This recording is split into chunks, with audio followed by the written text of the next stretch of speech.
తమిళంలో స్టార్ హీరోగా ఉన్న శింబు గురించి ప్రత్యేక పరిచయం అవసరం లేదు. హీరోయిన్లతో ఆయనకున్న పరిచయాలు, ప్రేమలు పెద్ద సంచలనాలు సృష్టించాయి. సినిమాల కన్నా ఈ సంచలనాల వల్లే ఆయనకు ఎక్కువగా పేరొచ్చింది. ఇటీవలే ఆయన తండ్రి టి రాజేందర్ మాట్లాడుతూ తన కుమారుడు ప్రేమ వివాహమే అవుతుందని బహిరంగంగానే ప్రకటించారు.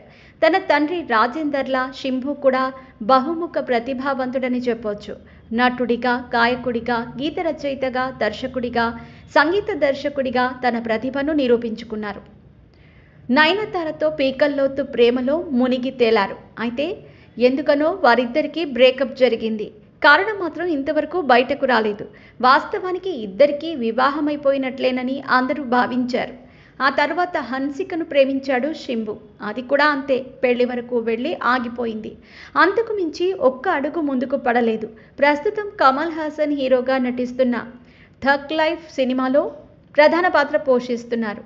దీనికి మణిరత్నం దర్శకుడు. త్వరలోనే విడుదలకు సిద్ధమవుతోంది ఈ చిత్రం. 41 సంవత్సరాల మోస్ట్ ఎలిజిబుల్ బ్యాచులర్ అయిన శింబు నిధి అగర్వాల్తో డేటింగ్లో ఉన్నట్లు సామాజిక మాధ్యమాల్లో వార్తలు విపరీతంగా వచ్చాయి. 2021లో ఈశ్వరన్ సినిమాలో వీరిద్దరూ కలిసి నటించారు. అప్పటి నుంచే వీరిద్దరూ డేటింగ్లో ఉన్నట్టు వార్తలు వచ్చాయి. తాజాగా వీరిద్దరి డేటింగ్ వ్యవహారం ఇప్పుడు వైరల్ అవుతోంది. వీరిద్దరూ త్వరలోనే పెళ్లి చేసుకోబోతున్నారని, దీనికి ఇరువైపులా కుటుంబ సభ్యులు అంగీకరించారని, పెళ్లిపీటలు ఎక్కడానికి సిద్ధమవుతున్నారని తెలుస్తోంది. దీనికి సంబంధించి అధికారిక ప్రకటన త్వరలోనే రాబోతోంది. పరోక్షంగా శింబు తండ్రి రాజేందర్ కొన్నాళ్ల క్రితమే తన కొడుకు ప్రేమ వివాహమే చేసుకుంటాడని ప్రకటించిన సంగతి తెలిసిందే.